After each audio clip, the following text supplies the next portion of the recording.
Magandang araw, sambayan ng Pilipino. Magandang araw, mga kababayan. Kumusta po kayo? Naway na sa mabuting kalagayan kayo at matatag pa rin po ang ating kalooban kahit na kayo po ay anumang paghamon ang hinaharap natin at sinusuong sa ating mga buhay. Maraming salamat for your support and for promoting and propagating. No? Pinapakalat ninyo at pinapalakas ang ating mga videos, ang ating mga channel, kagaya ng Ka Eric Celis YouTube channel at pati po ang ating Bigwas ng Agila, and of course ang aking personal Facebook account po na Ka Eric Jeff Celis Facebook account. And maraming salamat sa patuloy na sumusuporta, nagbibigay ng tulong sincerely para po sa ating advocacy center, Nabangon Sambayanan People's Movement. Ang numero po na ginagamit natin, uulitin ko lang, 0916-308-7710. Again, 0916-308-7710. Ruhilda Celis po para sa Bangon Sambayanan People's Movement Advocacy Support. Mga kababayan, bigyan po natin ng pananaw at pagpapaliwanag itong kontrobersyal na naman na pahayag ni Bongbong Marcos Jr. Sa isang interview at sa kanyang podcast, sinabi niya na nababahala daw siya at nalulungkot na yung kanyang mga ginawa ay pwedeng mabaliwala kapag wala na siya sa kapangyarihan bilang presidente. Aba, teka muna, ano bang mga ginawa niya? Para mag-worry siya at para bagang mayroon siyang legasiya na sinasabi, no? And then todo hype up, no? Ginatungan pa nito ni Aling Claire Marites Castro, itong tagapagtahol ni Bongbong Marcos Jr. Sabi niya, oo nga, dapat nating alalahanin na napakarami po ng ginawang mabuti ng Pangulo na ito referring to Marcos Jr. Kagaya po ng maagap at mabilis na pagtugon sa mga krisis. 4 na linggo bago niya maisipan na mag-declare ng National State of Energy Emergency. Ano yun? Hindi man lang nagpulong sa kanyang mga gabinete at ipatawag ang liderato ng Kongreso para makakuha siya ng mas malinaw at mas categorical na state of national emergency. No, bakit pa dumaan sa national emergency or energy emergency? Ano yun? No, at 4 na linggo ang nakakalipas bago siya makapag-react, na low-bat talaga. Yun ba ang legacy? Tapos masipag daw itong Pangulo na ito. Masipag. Umabot nga sa 1.4 trillion pesos ang nawala at nanakaw at dinambong sa ating kabanang bayan. Kaya masipag. Kasing sipag din po ng kanyang pinsan na si Martin Tambaloslos. Masipag at masiba sa pandarambong at pangungurakot. Yan ba ang legacy ni Marcos Jr.? Siya daw ay nababahala na ang kanyang mga pinaghirapan, ang kanyang mga ginawa para sa bansang Pilipinas ay mawawala at maibabaon lang sa limot o masisira pa. In the first place, mga kababayan, wala pong ginawang maayos at matino si Marcos Jr. at ang kanyang pinsan. Kaya nga umabot tayo sa failed government. The main problem kung bakit lumalala at lumalaganap ang krisis sa Pilipinas dahil sa krisis sa liderato, sa panggobyerno. Meaning to say, hindi kaya at walang kakayanan si Marcos na pamunuan ng tama at dalhin sa tamang direksyon ang ating bansa. Kung kaya, lugmok ang ekonomiya, mahigit po sa 58% ng mga Pilipino ay nagkakaroon ng kahirapan sa buhay. Kung i-translate natin yan, mga kababayan, humigit kumulang 60 million na mga Pilipino po ang hindi makakumpleto ng pagkain nila araw-araw, kulang sa trabaho, walang income na regular, at halos mag-survive sa kahirapan. 60 million of your people. Yan ba ang sinasabi niyang nababahala siya na ito ay mapabaliktad kung wala na siya? Dapat lang baliktarin talaga ang kahirapan at ang kagutuman at ang kawalan ng maayos na kalagayang pangkaunlaran ng ating bansa dahil siya ang nagpalugmok nito. Pangalawa, number 3 tayo sa buong Asian region sa buong rehiyon ng Asia Pasipiko, ang Pilipinas po ay number 3 sa pinakakurakot at pinakabulok na gobyerno na batbat at puno ng korupsyon. Yan ba ang sinasabi ni Marcos na legacy na kinababahala niya na mabaliktad? Dapat lang ibaliktad din natin talaga na makikilala tayo hindi sa pangungurakot, hindi sa pandarambong, kundi sa pagbubuo ng isang matino at maayos na panggobyerno na pinapangalagaan ang kabanang bayan, pinapangalagaan ang kabutihan at karapatan ng mamamayan at isinusulong ang buong bayan sa kaunlaran. Baliktad po ang ginagawa ni Marcos, nilulugmok niya ang mamamayan sa kahirapan. Nilulugmok niya ang bayan sa pagiging bangkarote dahil sa malaganap at sistematikong pangungurakot na nangyari po sa ilalim ng kanyang gobyerno. And that is the reason na wala siyang maipakita o hindi niya ma-justify ang sinasabi niya na nababahala siya na mawawala ang kanyang mga pinaghirapan sa ating bayan. Anong mawawala? Eh siya nga ang hindi dapat manatili sa poder dahil siya ang pinagmumulan ng pagkalugmok ng ating mga kababayan. Pangatlo, ang krisis na sinasabi nila ni Marcos at nila Aling Claire Marites Castro na kanyang tagapagtahol ay lumala ito lalo at lumawak pa dahil hindi decisibo at hindi po deliberate ang exigency and emergency action plan ni Marcos. At kita naman natin sa loob lang ng 3 linggo, tumaas o sumirit po ang presyo ng produktong petrolyo sa halos 40%. At helpless ang gobyerno.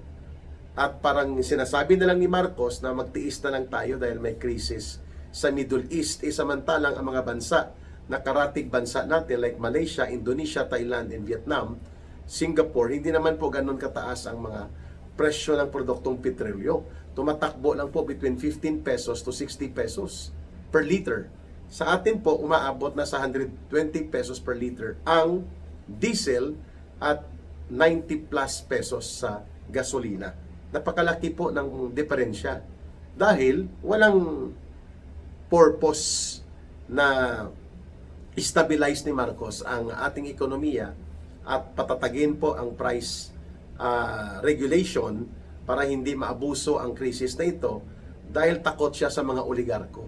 Takot si Marcos na kumprontahin ang mga monopolista na dambuhalang mga kumpanya sa langis. Anong uri ng gobyerno mayroon siya para sabihin niya na natatakot siya na maandan o hindi daw mapagpapatuloy ang kanya mga mabuting ginawa sa bansa. Wala kang mabuting ginawa sa ating bansa.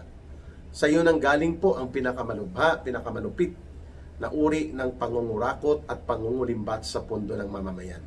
1.4 trillion pesos ang nawala at ang pasimuno at itinuturo po na mastermind si Marcos at sila Romualdez.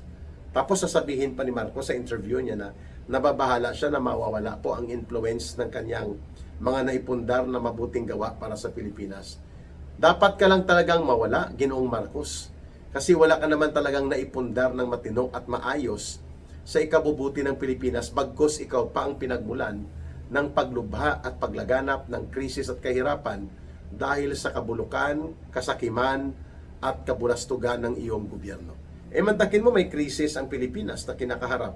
Seryoso at malawak ang epekto nito at ang iyong pinsan at ang mga tauhan niya ng mga sindikato at buaya ng mga kongresista, hindi mo man lang mapagsabihan na itigil nyo yan sapagkat kayo mismo ang nagpapalubog at nagpapalugmok ng ating bansa sa inyong ginagawa na inatake nyo at pilit nyong binabaluktot ang proseso ng impeachment na halatang-halata naman ng taong bayan na wala kayong ebidensya laban sa Vice President Sara Duterte. So kung matino at nasa wastong pag-iisip po si Ginoong Marcos, hindi po niya ito papayagan na gano'n ang gawin nitong mga sindikato na buaya na aliporis ni Romualdez. Subalit, alam natin na konsentidor at diskartidor itong si Marcos. Sinungaling at pasimuno ng nakawan sa gobyerno. Yan ang dapat na baliktarin.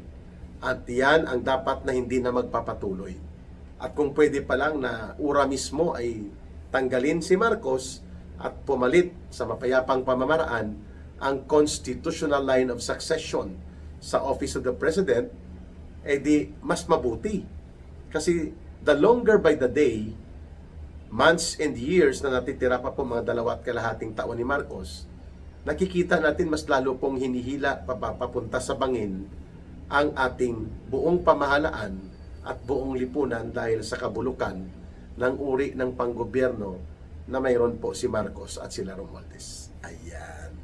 So therefore, isa lamang po itong paawa effect, psychological operations at diskarte ni Marcos. Ang sinasabi niya na nababahala siya at nalulungkot at natatakot na ang kanyang legacy ay mawawala. Dapat lang mawala ang legacy ng pagnanakaw, ang legacy ng pandarambong at pangungurakot. Kasi ikaw ang pasimuno niyan at ang pinsan mo.